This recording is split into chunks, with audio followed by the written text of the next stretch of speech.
So the question always comes up, how do the frequencies actually work?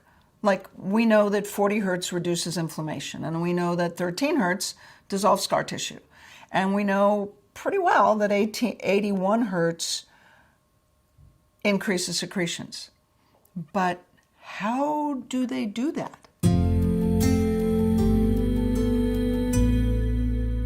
In point of fact, your cells, every cell in your body, in every tissue, everywhere, every cell in your body has these receptors on the outside of the cell that act like little antennas, right?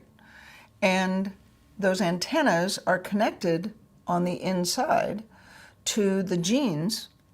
Well, they're actually connected to kinases, but that's another thing, that are connected to the genes that make the cell do whatever it does. So in your liver, those cells produce enzymes. And in your pancreas, they produce insulin and they produce enzymes. And in your brain, they transmit messages from one cell body to another. But they all work roughly the same way. There's an antenna, a bunch of, like hundreds of antennas on the outside of the cell. They're receptors. The receptors are connected to the genes inside the cell.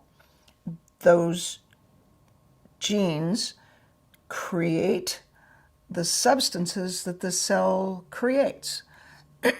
So the receptor changes genetic expression. So the gene is sitting there not doing much. I'm just sitting there being a gene, just not much to do here today. And then if you're a liver cell, for example, the gene's just sitting there, doesn't do much. But when you, let's say, take a sip of wine, alcohol is a chemical that has to be metabolized by your liver. So this liver cell that's sitting there going, alcohol comes by, lands on this receptor, and says, okay, your job, this cell, has as its job to detoxify or take apart alcohol. Because if you don't, the alcohol sticks around, it creates damage, it's not a good thing. So the alcohol lands on the receptor, that goes in, it changes the internal machinery of the cell, it wakes up the part of the gene that says, whoa, I have to create an enzyme that will detoxify alcohol, right? And so that this receptor changes what the cell does for a living, turns the genes on, makes the cell work. And the alcohol lands on the receptor kind of like a key in a lock. You know, if you're going to unlock your car door, you put the key in, turn it from on to off, off to on. That's how these receptors work. It's like a key in a lock, okay? Let's say you take a medication. We'll just say Advil because it's easy. The Advil lands on this receptor, once again, like a key in a lock. And this cell, for example, is responding to things in the environment that turned it on that say, whoa, we need to create inflammation.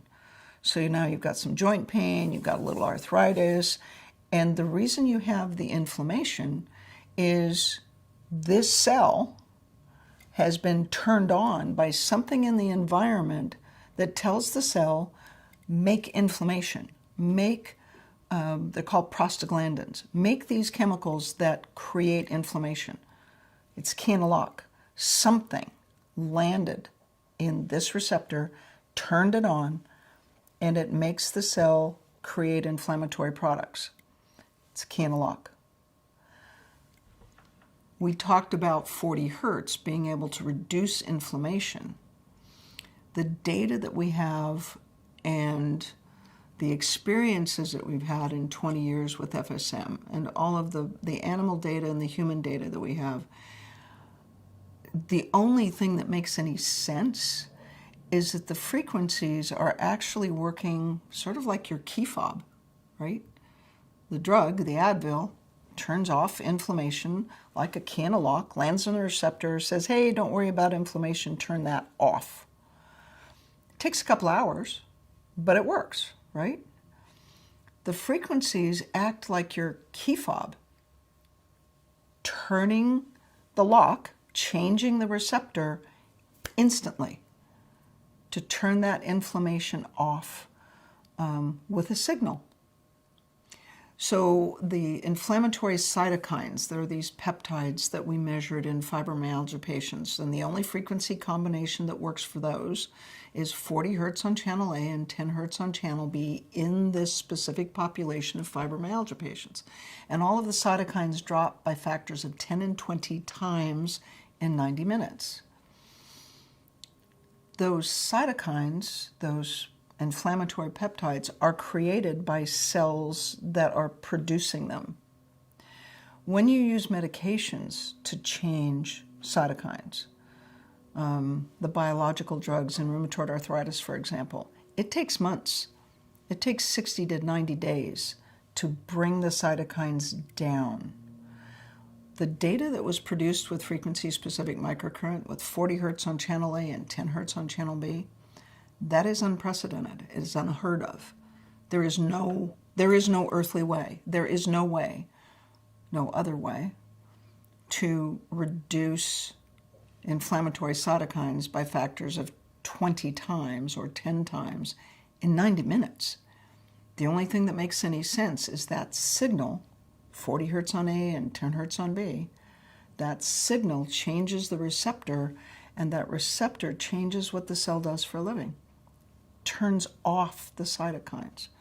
And we think that the other frequencies work roughly the same way, that the frequencies to dissolve scar tissue work to vibrate with the crosslinks that tell the cells to stick together, that tell the cells to be shortened and tight. And when you zap the key fob, when you send the signal, it vibrates with those receptors and change the signaling, and that changes the state of the tissue. It makes scar tissue go from rock hard to just smushy. So that's the model we have. The good news is that it is testable. We can actually test the genes. If I can get the right patient in the right place at the right time with the right lab to do the blood work, we can verify this. But in the meantime, it's a model that makes sense and gives us a pretty good idea of how the frequencies are probably working.